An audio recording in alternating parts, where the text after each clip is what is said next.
Assalamualaikum warahmatullahi wabarakatuh. Salam Ibu Hana dan juga teman-teman semuanya. Sebelumnya perkenalkan kami dari kelompok 4 dengan saya moderator Anissa Pradila, juga rekan saya Delta Kirana, Saya Rizka Dwi. Saya Nur Yulianti. Baiklah, pada malam hari ini kelompok kami akan mempresentasikan desain aplikasi menggunakan Figma.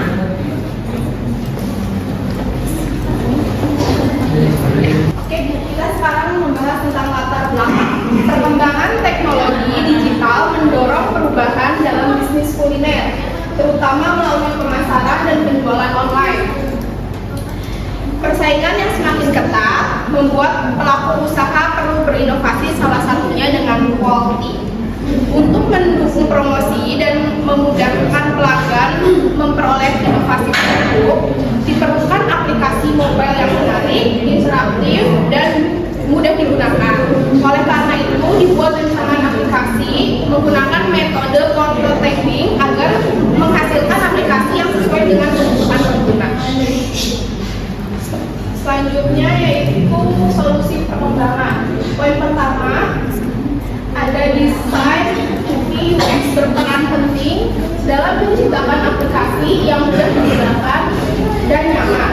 Artinya tampilan dan pengalaman pengguna harus dibuat semudah mungkin agar pengguna tidak kesulitan saat menggunakan aplikasi. Poin yang kedua, sistem digital harus mampu menyediakan informasi yang akurat, cepat, dan mudah diandalkan. Artinya informasi yang diberikan oleh sistem harus benar, cepat diperoleh, dan dapat dipercaya oleh pengguna.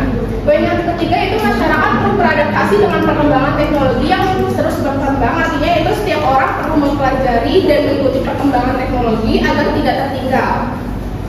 Poin yang keempat, Figma mendukung pembuatan wireframe, prototype, hingga desain final yang interaktif. Artinya, Figma dapat digunakan mulai dari membuat rancangan awal, contoh tampilan aplikasi, hingga desain akhir yang bisa diuji coba. Manfaat program Figma yang pertama yaitu membantu membuat wireframe, mock-up, dan prototype aplikasi. Figma memudahkan proses perencanaan aplikasi dari konsep awal hingga simulasi aplikasi sebelum dibuat. Poin yang kedua, berbasis web sehingga dapat diakses secara online. Figma dapat digunakan melalui internet tanpa perlu menginstal aplikasi berat di komputer. Yang ketiga, menyediakan berbagai fitur desain, prototyping, dan desain sistem. Artinya Figma memiliki banyak alat yang membantu membuat desain, simulasi aplikasi, serta menjaga konsistensi tampilan. Dan yang keempat itu dapat digunakan untuk desain aplikasi mobile maupun website. Artinya Figma dapat digunakan untuk merancang tampilan aplikasi di smartphone maupun di situs web.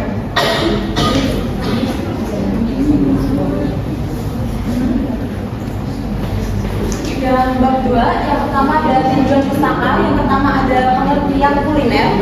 Kuliner adalah segala hal yang berhubungan dengan makanan dan kegiatan memasak. Kuliner juga menjadi bagian dari budaya dan ciri khas suatu daerah. Di Indonesia, kuliner berkembang sangat pesat karena memiliki banyak jumlah penduduk dan peluang bisnis yang besar. Selain itu, kuliner di Indonesia kan semakin besar. Itu banyak peluang usahanya seperti sambal ayam yang mudah dibuat dan banyak peminatnya. Selain sebagai kebutuhan sehari-hari, kuliner juga menjadi bagian dari gaya hidup dan sektor ekonomi yang dapat menciptakan lapangan kerja. Yang kedua, pengertian customer order.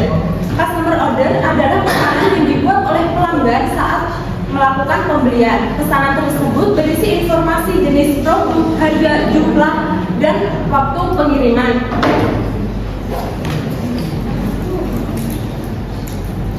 Perkembangan kuliner terbagi menjadi 3 bagian. Yang pertama makanan tradisional, yang kedua makanan dengan campur budaya asing, yang ketiga makanan modern. Selain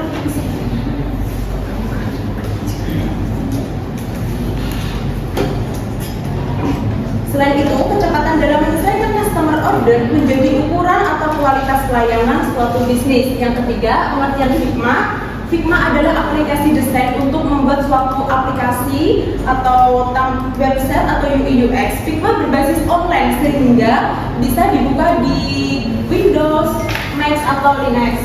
Kelebihan Figma adalah dapat digunakan secara bersama-sama atau kolaborasi dalam satu tim meskipun berbeda suatu tempat. Figma juga membantu mempercepat proses desain karena semua anggota tim bisa mengeditnya secara real time. Jadi desain tersebut bisa digunakan oleh semua desainer UI atau UX. Selanjutnya saya akan menjelaskan pengertian prototype. Kata prototype berasal dari bahasa Latin yaitu kata proto yang berarti asli dan typus yang berarti itu kata model. Prototype juga merupakan model awal yang membantu proses perancangan, pengujian, dan penyempurnaan produk agar sesuai dengan kebutuhan pengguna. Ada 4 metodologi prototyping. Yang pertama ada illustrative prototype, yaitu prototype yang berupa gambar atau sketsa untuk memberikan gambaran awal. Yang kedua ada simulated prototype, yaitu prototype yang menampilkan simulasi cara kerja sistem meskipun belum memiliki fungsi. Yang ketiga ada functional prototype, yaitu prototipe yang sudah memiliki beberapa fungsi utama sehingga dapat diuji secara langsung. Yang terakhir ada evolutionary prototype, yaitu prototipe yang terus dikembangkan dan disempurnakan hingga menjadi produk akhir. Selanjutnya ada analisis kebutuhan pengguna. Yang pertama ada akses informasi menu. Pengguna menginginkan menu yang jelas, lengkap, dan mudah dipahami sehingga informasi yang dibutuhkan dapat diperoleh dengan cepat. Yang kedua itu ada rekomendasi menu favorit. Di sini menampilkan menu laris dan menu favorit sebagai bentuk mempermudah pembeli untuk menentukan pilihan. Yang ketiga ada kemudahan pemesanan. Pengguna menginginkan proses pemesanan secara sederhana dan cepat. Yang keempat ada tampilan menarik. Pada bagian ini menampilkan banner, daftar menu, dan foto produk yang menarik perhatian pelanggan. Yang kelima pelayanan cepat dan ramah. Pengguna mengharapkan pelayanan yang responsif, komunikatif, dan informatif. Yang terakhir ada keamanan transaksi. Pada sistem ini mendukung pembayaran tunai dan digital melalui QRIS dan e-wallet. Berdasarkan hasil penelitian tersebut dapat disimpulkan bahwa penggunaan membutuhkan sistem yang mudah digunakan, menarik, tampilan menarik, dan memberikan pelayanan yang baik. Baiklah, pada bagian ini saya akan menjelaskan tentang kebutuhan sistem untuk menunjang operasional usaha. Pada yang pertama ada manajemen data penjualan yang berfungsi untuk mencatat berapa penjualan harian dengan memodeli jumlah produk yang dijual, yang berfungsi untuk mereka pemasukan usaha dan membantu evaluasi serta pengambilan keputusan. Yang kedua ada pengelolaan pesanan yang mana berfungsi untuk mencatat pesanan jantung untuk menghindari pesanan yang diberikan konsumen itu tertukar atau kelewat dengan meningkatkan efisiensi pelayanan serta mempercepat proses pemesanan. Selanjutnya yang ketiga itu ada dukungan pembayaran yang beragam. Pembayaran beraplikasi ini bisa menggunakan tunai dan non tunai untuk menyesuaikan kebutuhan pelanggan serta mempermudahkan transaksi untuk meningkatkan kenyamanan pembeli. Selanjutnya yang keempat ada informasi status pesanan yang berfungsi untuk memberikan update pesanan supaya para pelanggan itu bisa melacak pesanannya itu sedang diproses atau sudah siap diambil guna meningkatkan transparansi. Yang kelima ada fleksibilitas dengan penjualan. Penjualan ini dapat dijalankan di stand tetap atau bisa juga melalui bazar atau event untuk mendukung pemesanan online guna menjangkau lebih banyak konsumen. Yang keenam ada keandalan operasional.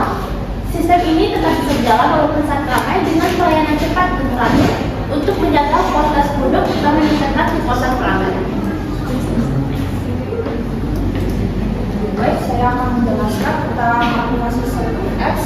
Seperti Apps adalah aplikasi pemesanan makanan dan minuman yang dirancang untuk mempermudah pelanggan memesan sembol dan multi secara digital tanpa harus datang langsung ke tempat. Tujuannya adalah untuk mempermudah proses pemesanan. Yang kedua ada mempercepat pelayanan. Yang ketiga adalah untuk mengurangi antrean. Dan yang terakhir adalah memberikan pengalaman pembeli yang lebih bagus. Fitur aplikasi dari CPS ini yang pertama ada halaman beranda dan home, yang kedua ada menampilkan menu unggulan, promo dan kategori produk, yang ketiga ada menu produk, yang keempat ada berisi pilihan variasi kol dan lain-lain beserta harga dan deskripsi, yang kelima ada perancang atau card, yang keenam ada tempat penggunaan melihat kembali pesanan sebelum check out, yang ketujuh check out dan pembayaran, yang kedelapan penggunaan pemasukan alamat dan memilih metode pembayaran, 9 status pemesanan, dan yang terakhir adalah untuk mengetahui apakah pesanan sudah diproses, dikirim atau selesai. Ini adalah desain halaman utama kita seperti F. Yang kedua adalah halaman login-nya, memasukkan username dan password. Lalu ini halaman utamanya atau halaman pertama, yaitu bisa pesan sekarang atau pilih menu. Yang ini menunya ada semua makanan, minuman, dan promo. Next. Lalu di minuman ini yang tadi ya sama ya. Terus makanan, minuman, promo. Nah ini adalah tampilan dari produknya. Next. Ini adalah menu ketika kita memasukkan produknya ke dalam keranjang. Lalu setelah dipesan, kita akan langsung ke metode pembayarannya ya, dengan cara memilih memasukkan alamat pengiriman, lalu memilih opsi pengiriman ada standar, regular, dan cicilan. Lalu next lanjut bayar. Setelah itu kita memilih metode pembayaran, ada GoPay, OVO, dan bayar. Lalu bayar. Nanti ada tampilan pemesanannya ya, misalnya kurirnya udah sampai mana gitu ada, lalu pesanan selesai. Selanjutnya ini adalah timeline pengerjaan dari kelompok kami.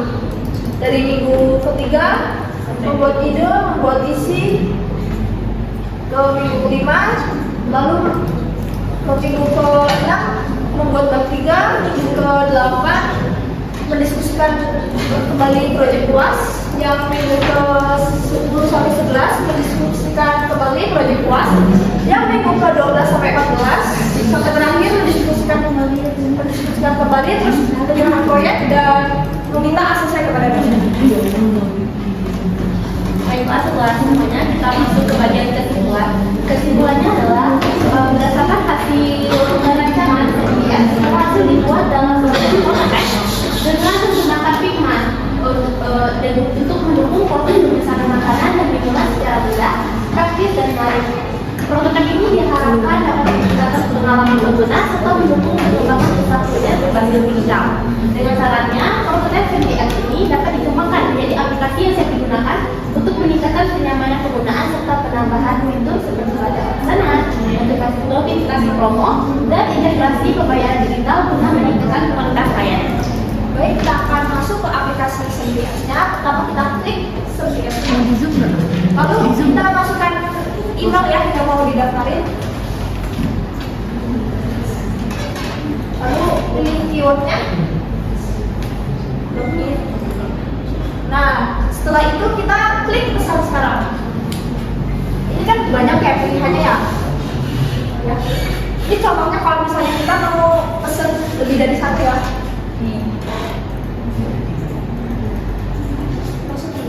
Kalau mau check out-nya ya, kita kalau misalnya mau pesen kan rata-rata pilihnya yang promo ya. Kita klik promo. Nah, terus tambahkan aja. Pakai tanggal tulis. Itu pakai tanggal.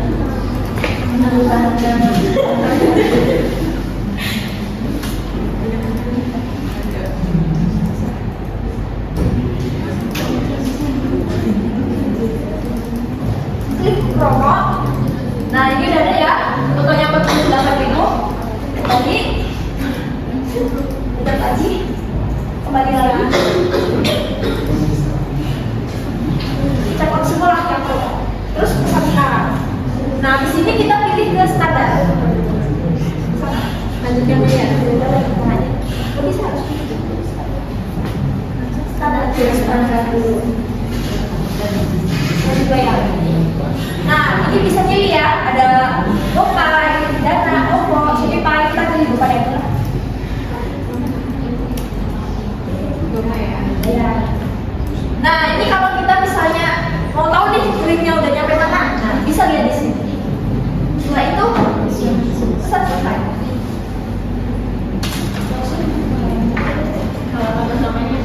Kembali ke setelan halaman pertama. Mungkin cukup dari saya untuk penjelasan aplikasinya. Sekian dari saya.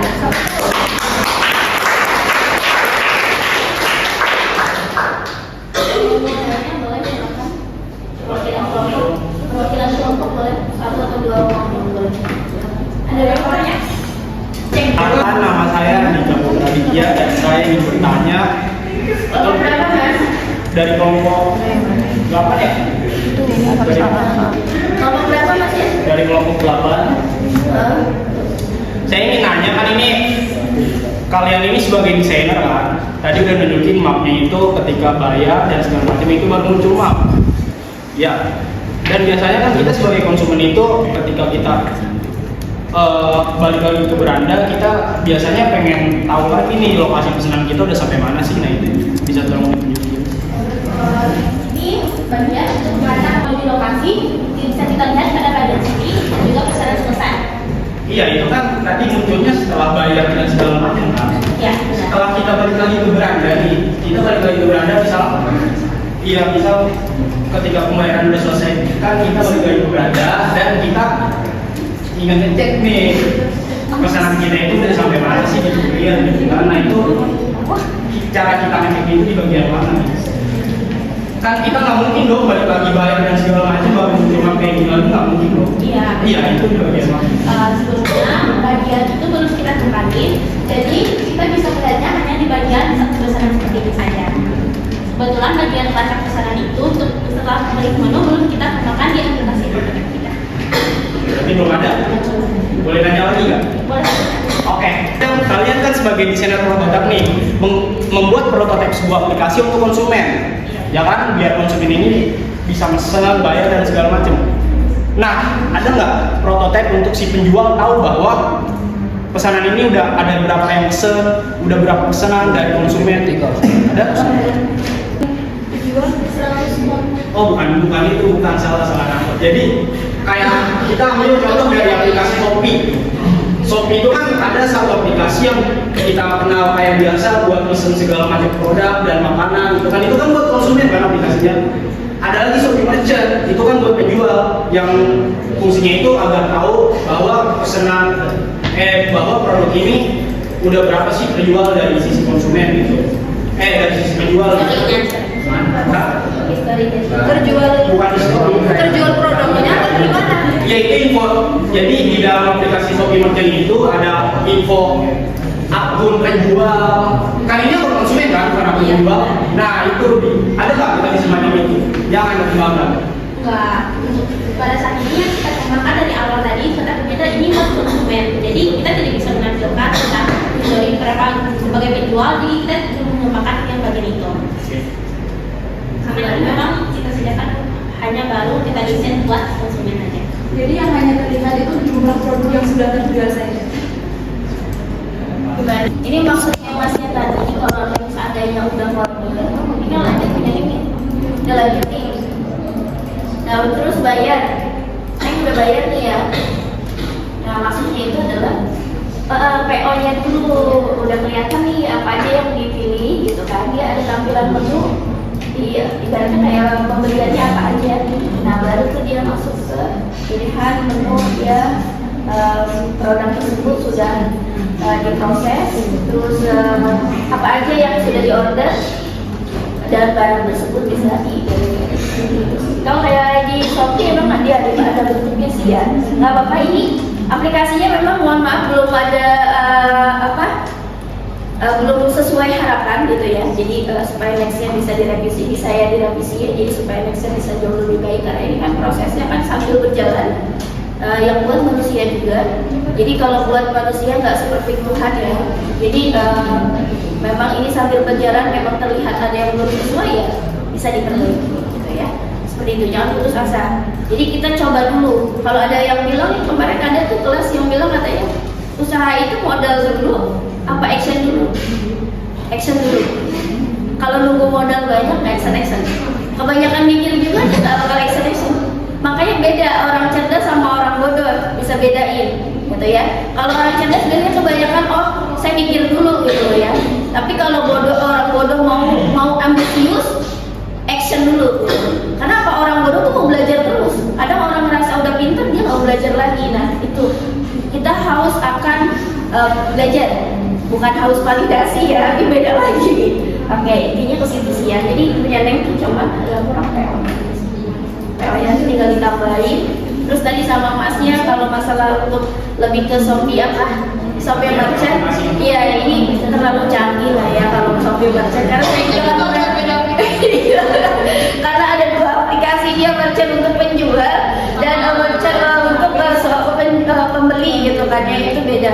Kelasnya Shopee udah kita nggak bisa bandingin karena kita masih pemula yang belajar kayak gitu. Yang berharapnya bisa seperti Shopee gitu ya, tapi kan Shopee ibaratnya udah keren banget lah gitu ya, seperti itu. Gak apa-apa, kedepannya kita termotivasi untuk jauh lebih baik seperti Shopee gitu kan, Shopee Food ya. Oke, gak apa-apa, luar biasa.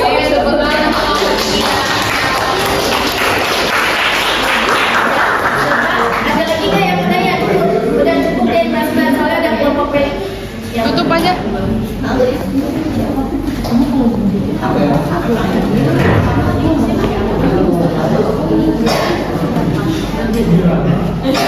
Alhamdulillah teman-teman semuanya, sekian presentasi dari kami pada malam hari ini. Jika ada salah kata, kami mohon maaf. Kami sudahi. Wassalamualaikum warahmatullahi wabarakatuh.